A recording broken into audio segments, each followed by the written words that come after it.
Now, the market has opened today and fairly positively, something we'll come on to explain why. But if we zoom out to the last month, all of June, we've actually seen some very great progress in the market, many companies up double digit, and for the majority of investors, it does look like June will be a fairly strong month. And on top of that, we have noticed today that the market is now at an all-time high. It does feel like the massive sell-off that we got in April, the Liberation Day, is behind us, and for those that were buying that dip, their portfolios are likely rewarded. And for those that perhaps do hold Tesla in their portfolio, as we showed, June was a very strong month overall. We can see the company is down around 9%, and whilst we did get to see robo-taxis, although in a fairly restricted area, there were some instances that we can see have caught regulators' attention, so it is a bit unclear what the next steps will be, whether we will start to see this rolled out to a larger location, or in fact the technology will need to be looked at again. But switching that completely, those who did have a very concentrated portfolio in the semiconductor space, they would be up and very strongly. Nvidia 17%, breaking new all-time highs. Advanced Money Destroyer will actually up 28%, making it one of the best semiconductors you could have held on to this month, alongside Micron Technology up 31%. And maybe even better news for Nvidia, we can see that Microsoft are now delaying their next generation AI chip to at least 2026, which you could see as some kind of competition, so some positive news for Nvidia shareholders. And we're now seeing investor sentiment very strong. We were just over the last week straddling between neutral and greed. We're now back firmly into greed, and it may only be a few weeks or even into next week where we get into extreme greed. Remember, more often than not, and whilst it isn't something that happens on a regular occurrence, we like to buy when there is extreme fear, something we saw in Liberation Day. And if you were buying stocks, more than likely your portfolio will be looking very strong. And one of the catalysts we are seeing in the market today is that the White House have confirmed that China have signed a trade deal, and there are more to come before that extension that was given until July the 9th on those tariffs. And it's very interesting to see how quickly sentiment change, how quickly the broader economic climate moves. It was just a few weeks ago when potentially World War III was about to kick off, and now it looks like the Iranian and Israeli conflict has come to an end. Again, these are things that could really make the market volatile, but as of now, we are moving to new all-time highs. Now, today's episode, we're running through 4 quality stocks that could be considered a very good buy in what looks to be an overinflated market. We're going to run through each one very briefly, why it looks to be a good buy, our own intrinsic price, as well as the margin of safety obtainable, and we're going to kick it off with one we've not looked at in quite some time. That is the real estate investment trust, Vici Properties, one that is up 14% over the last year, year to date up 11%, and over the last 5 up 62%.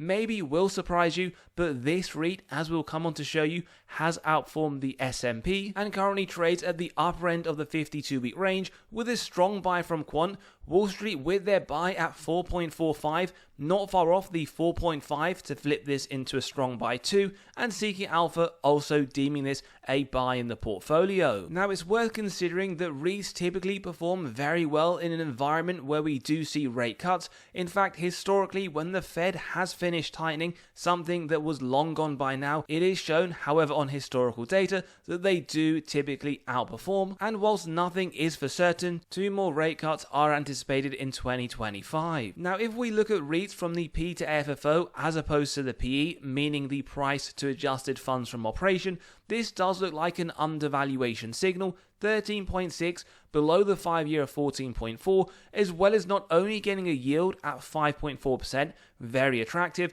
but it's also above the historical of 5.1. This in turn gives us a double undervaluation signal. And when we take a look at the blue tunnel methodology, remember within the parameters here, it does give us a reasonable signal. Whilst we get that noted, it is towards the lower end, so you could argue perhaps slight undervaluation. And the beginning of this year, it was just below there around the $29 mark. this in itself is what we would say a severe undervaluation. And if we zoom out to over the last 5 years, it isn't that often, although we have seen it recently in the 5-year period, that this company does slip into a severe undervaluation one. So perhaps you could argue towards the bottom of a reasonable signal does make you wonder whether this is a good one to consider. Very attractive yield as well. Now, when we look at the valuation grade, they do get a B, although as we said, PE isn't something we would use for the company. Instead, we'll look at the price to adjusted funds from operation on a forward basis, 13.7. In comparison to the sector, you are getting right now a 7% discount. One that we actually believe is a very good opportunity to consider, because on the growth at an A, both on a 3-year and a 5-year period in terms of the historical compounded annual growth rate, 7 to 9%, well above the sector at 4 and 2 respectively. So not only is Vici Properties trading right now at a discount to the sector, but it's growing its revenue at a faster rate, whilst also on the profitability it is getting an A+. We can also note the cash the company generates from operations, $2.4 billion, a lot higher than the sector at $253 million. It is also one that institutions clearly love. They hold 98% ownership. They've sold around $2 billion in just the last 12 months. However, they bought more than twice as much at $4.6 billion, something we also note in the most recent quarter.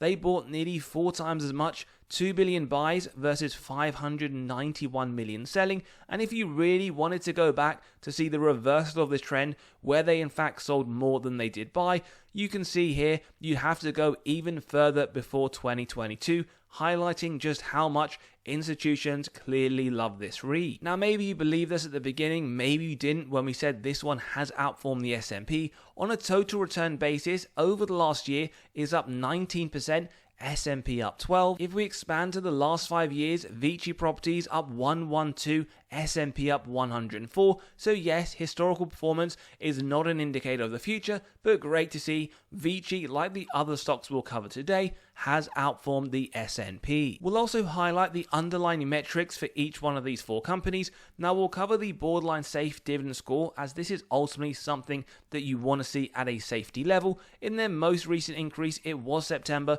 the dividend was raised 4.2%. And one thing we like to highlight is that over the last 5 years, they've increased the dividend 7.7% year on year. This is one of the highest you will in fact find in the REIT industry, and we can see they have been paying a dividend for the last 6 years on a consecutive basis. Now, with REITs, it's more important to look at the AFFO as opposed to the free cash flow. This is because the free cash flow a little bit more volatile. We want to note below 75% for this industry in particular. That is something we note every single year, anticipated drop slightly over the next 12 months. So that is a good sign, at least for now, that the dividend is safe. And very similar, like free cash flow per share, we want to see the AFFO increasing over the longer term. Very consistent from the company and expected to continue over the next 12 months to $2.37. Also nice to see here in terms of the percentage growth over the last few years, looking very attractive, although a drop to around 3% is projected into the next 12 months, with sales growth also looking very strong, nearly double digit every single year, with a bit of a slowdown though in 2024 to 7%.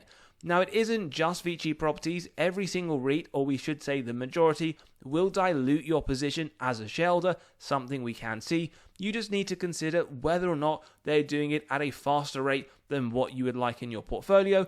Main reason for this, as we can see, they do not retain a lot of that internally generated cash flow. They pay the majority out as dividend. And we can note this has been a fast grower, at least over the last few years. 200 million on the top line in 2017, now sitting at just under 4 billion. ROIC, one of our favorite metrics, this one typically 10% or more, but for REITs we normally lower that to 5%. Remember, this gives us faith management are able to effectively allocate their capital, something we see pretty consistently around the mid-single digit point every single year.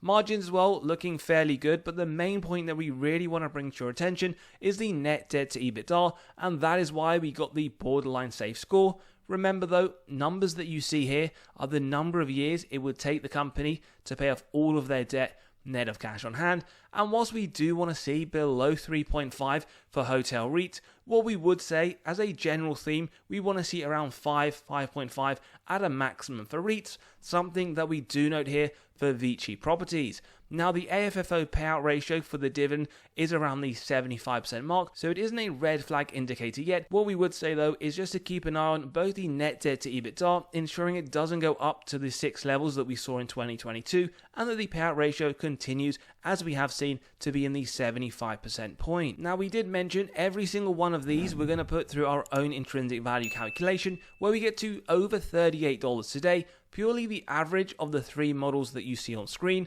Remember what we typically do in our deeper dives, we run through every single one of these models, talking about the inputs and the outputs.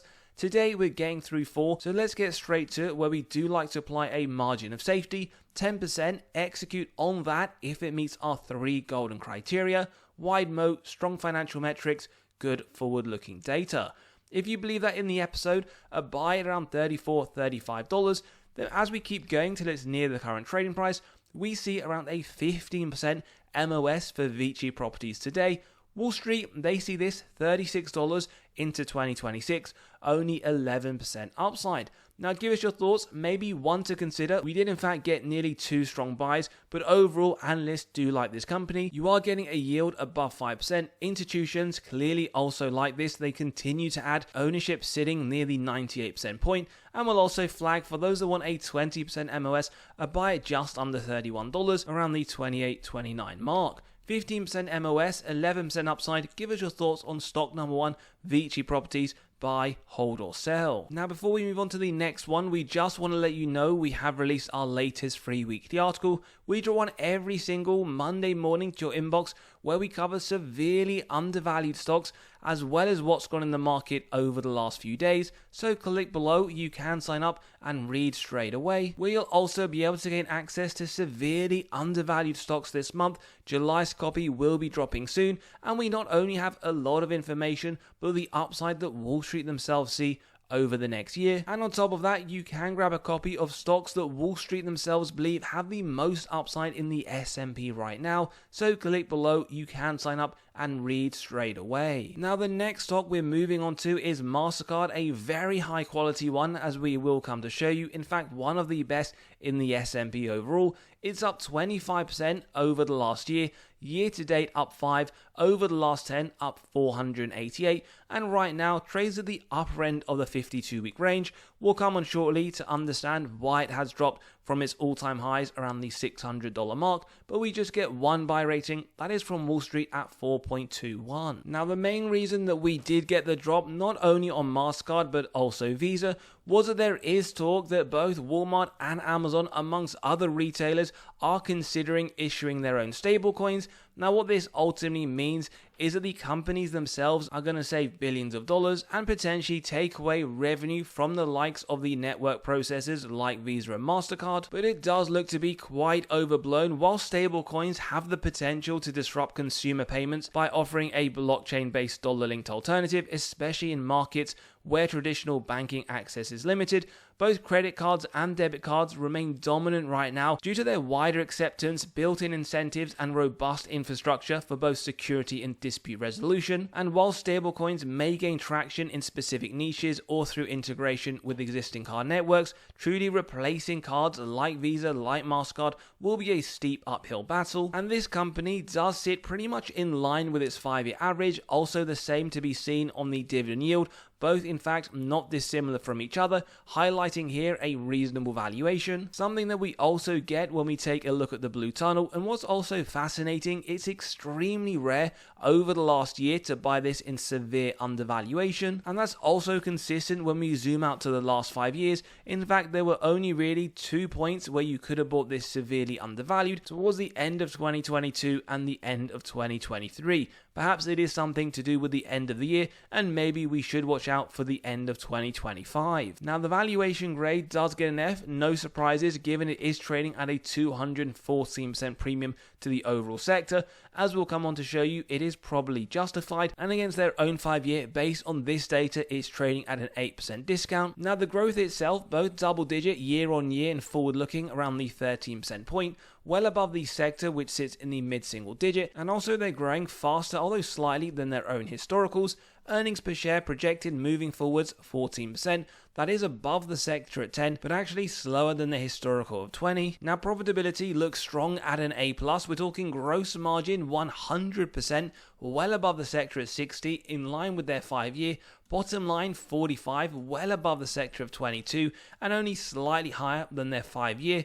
In terms of cash, well, they generate a significant amount, $15.5 billion, which is actually 50% more than they have done historically at 10.5, and we notice sector nowhere near 153 million. Like we saw with Vici Properties, MasterCard also one that outperforms the S&P, up 24 on the last 12 months, S&P up 12. Interestingly, over the last 5 years, they've actually underperformed, 93 versus 104. And then when we zoom out even further, over the last 10, absolutely no competition. MasterCard 516%, S&P 195. Now, similar to Vici Properties, this is one that institutions hold a lot of at just over 97%, selling 27 billion, buying nearly twice as much at 48, and we see nearly 3 times as much buying in the most recent quarter, 16 billion versus 6.7 worth of selling. And if you wanted to go far back to see the reversal, you'd have to go Q1 of 2024. No surprises, dividend score 99, very safe, the highest obtainable,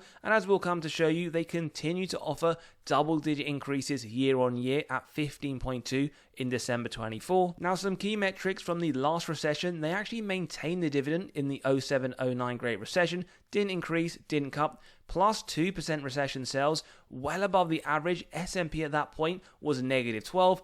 And in fact, what we can see here is that one could argue this is a recession-proof company, negative 12% during 07-09 when the S&P dropped negative 55. And as we said, dividend growth very nice. Over the last 10 years, on average, it's increased around 19%. And we can see here, they've been increasing it for the last 13 years. Probably no need to show, but their free cash flow power is very good, well below 60% year on year, 19 expected moving forwards, which does allow them to offer those very high double-digit increases.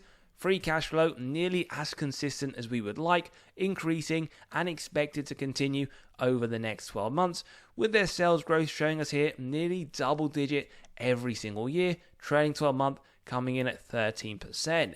Now, what we saw with Vici Properties, very similar in the REIT industry, was shares outstanding increasing, so you were being diluted. Here for MasterCard, they're doing the exact opposite. We're talking 922 on a trailing 12 month, so management are returning excess cash to shareholders, whilst we see their total sales nearly triple over the last 10 years.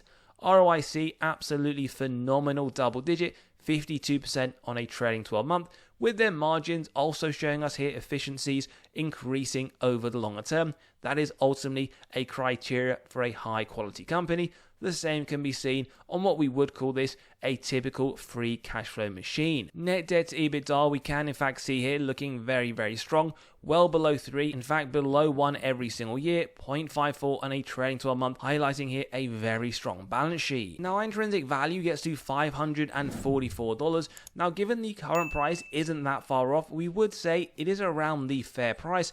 Now, this is derived from the DCF model, where we have the free cash flow year on year, average growth 16%. We've gone very conservative, so bear that in mind today at around 12%. Most recent year was 25 increase, and you can see we have a low, medium and high, 10, 12, 14 respectively. As always, numbers are subjective. You can grab a copy of this model by clicking on the pinned comment below, running through your own numbers, whether it's for MasterCard or any others, but at 12% and the discount rate, we get the present value of future free cash flow and terminal value, add together with the cash, subtract total debt, get to the equity value, divide by the shares outstanding, getting to 544, indicating around 2% upside. Now, for those that believe we are being too conservative, and for transparency, at 14, 628, and we'll also highlight for those that do want to be more conservative, 470, 15% downside. Now, typically on the channel, we do like to take through the middle rate, and whilst there is no margin of safety, you could argue for a high quality company that some in fact would buy this at a premium. Right now could be a great opportunity to dollar cost average. At a 5% MOS, a buy at 517, at 10% around 490, at 20 around 435, and at 25 around 408. Now, Wall Street themselves see this at 640 into the next year, upside of 16%. But give us your thoughts. We do believe this is one that could really warrant a dollar cost average at this price point. And we'll also highlight for those that believe we are being too conservative at 14%. In fact, Wall Street see this growing faster than 14%, given they've got to $640 and our intrinsic price is 628. Now, margin of safety at 10% is 565.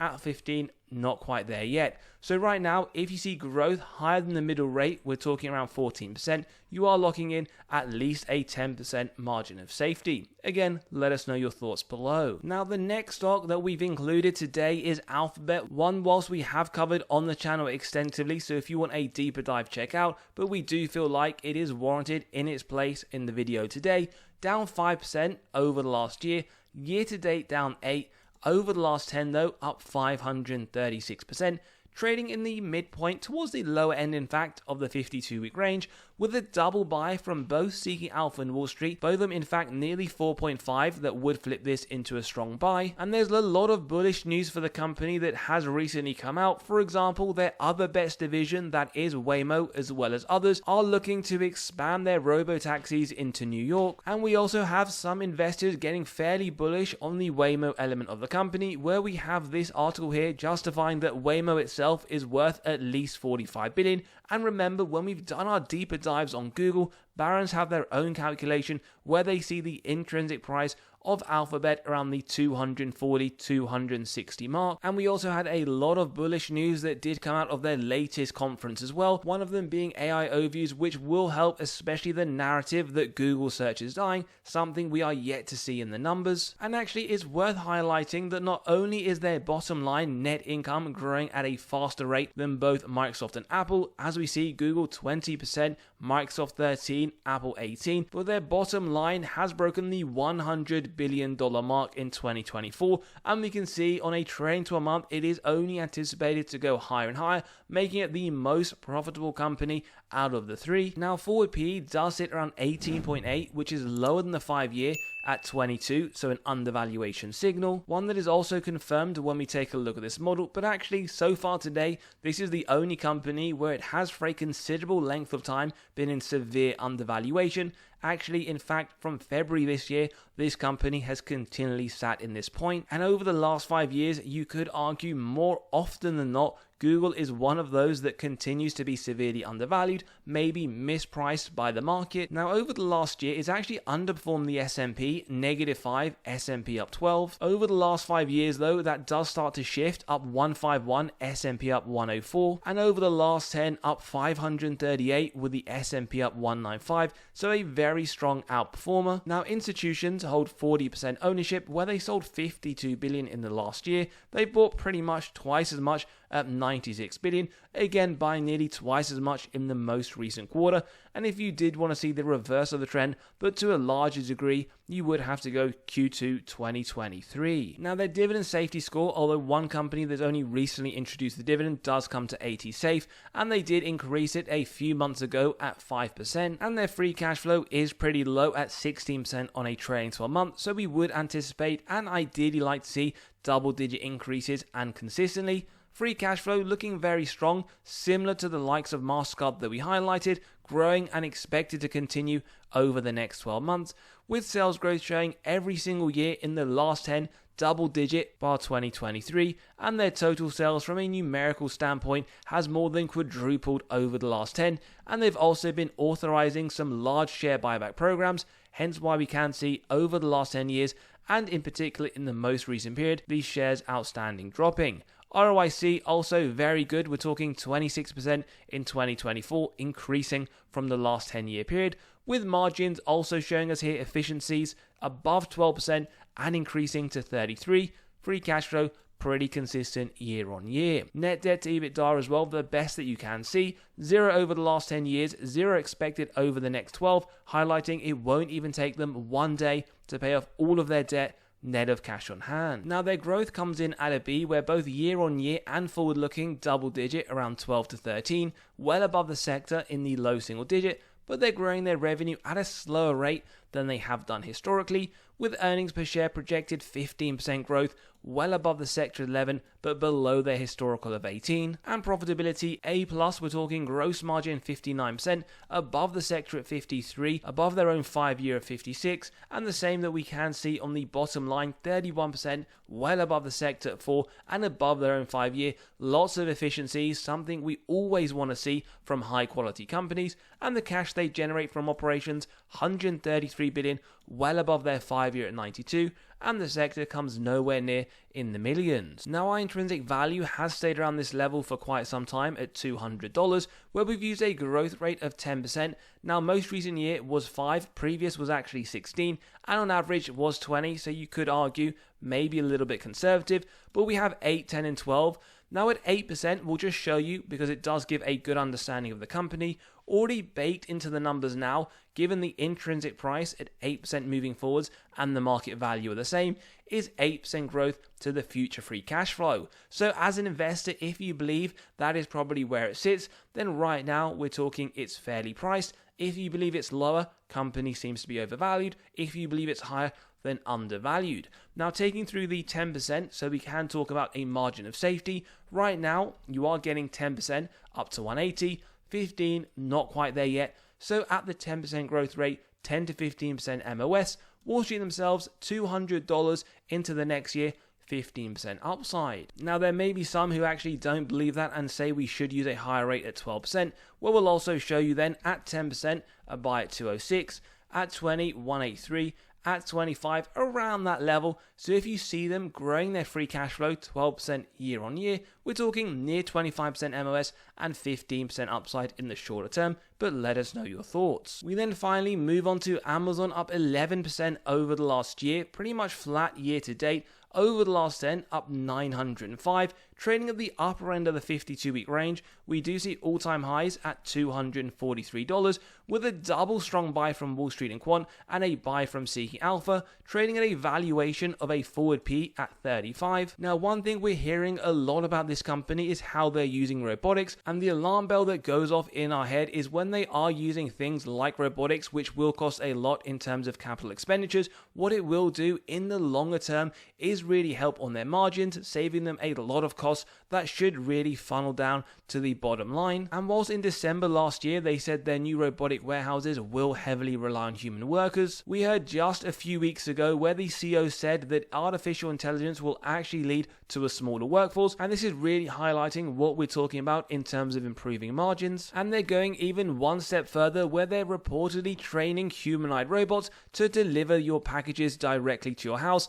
Now, they're saying these robots will be driven around in Rivian vans, and then they'll jump out to really put these at your door, again saving lots of costs, or that is what we do anticipate. And we can see it is something that they are really proud about, and you can read a lot about this on Amazon's own website, where we've just recently heard they've unveiled 7 new robots which will power faster, safer deliveries, and as we said, bottom line should improve. Now, valuation, they get a D, and probably no surprises, they do trade at a premium, 108% to the sector, but you're getting an 80% discount to their own 5-year average, and conclusion is the same regardless of the valuation metric you want to see. Discount to their 5-year, but a premium to the sector. Now, in terms of growth, we do see an A-.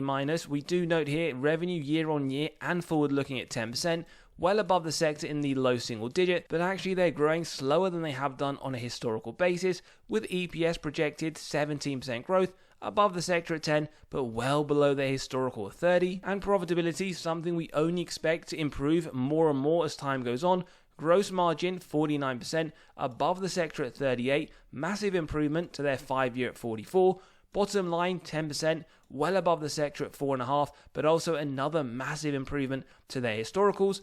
With what we can see here, cash generated from operations, 114 billion, we're talking nearly double the 5-year at 68 billion. They're pretty much over the last year been in line with the S&P around 11 to 12%. Over the last 5 years though, interestingly, they have massively underperformed, up 68% with the S&P up 104. But over the last 10 years, when we zoom out, 892% to the S&P's 195. And in terms of the underlying metrics, well, free cash flow per share for the large part has been increasing increasing, expected to continue over the next 12 months.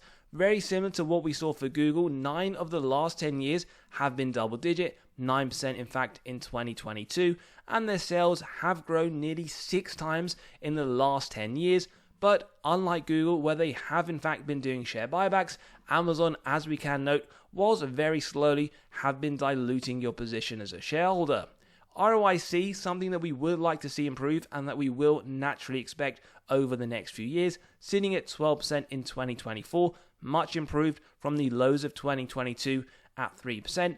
And as we kept talking about margins, this is something we will hope and anticipate to improve over the longer term. Both of them, though, looking around the minimum levels that we would want to see. Net debt to EBITDA looking fairly decent, 0.39 on a trailing 12 month, expected to go lower over the next year. So we would say very strong balance sheet, similar to others today. Now, institutional ownership sits at 72%, where we get 66 billion worth of sales over the last year, 150 billion, much more in comparison, and we also see the same in the most recent quarter. If you want to see the reverse of the trend, well, very marginally in Q4 2022. Now, our intrinsic price gets to $230, where we have used a growth rate of 20% moving forwards, and you can see if you were to use 25 or even 30, we are talking very large upside. In fact, if you see 30%, we're talking more than double from today's price. Now, margin of safety at 10% isn't something we see yet at 207. We're talking pretty much bang on 5%, but again, another one that we do believe will massively outperform the S&P, especially as we see significant improvements to their overall margins. 10% are buy at 207, at 20 around 184, and at 25, 173. We'll see themselves see $247 into 2026, 13% upside. Give us your thoughts. Buy, hold, or sell. Don't forget, as always, to sign up to the free weekly newsletter. Grab those spreadsheets, come and join us at Patreon, where we cover our buys and sells. And as always, have a great day. We'll see you all on the next one.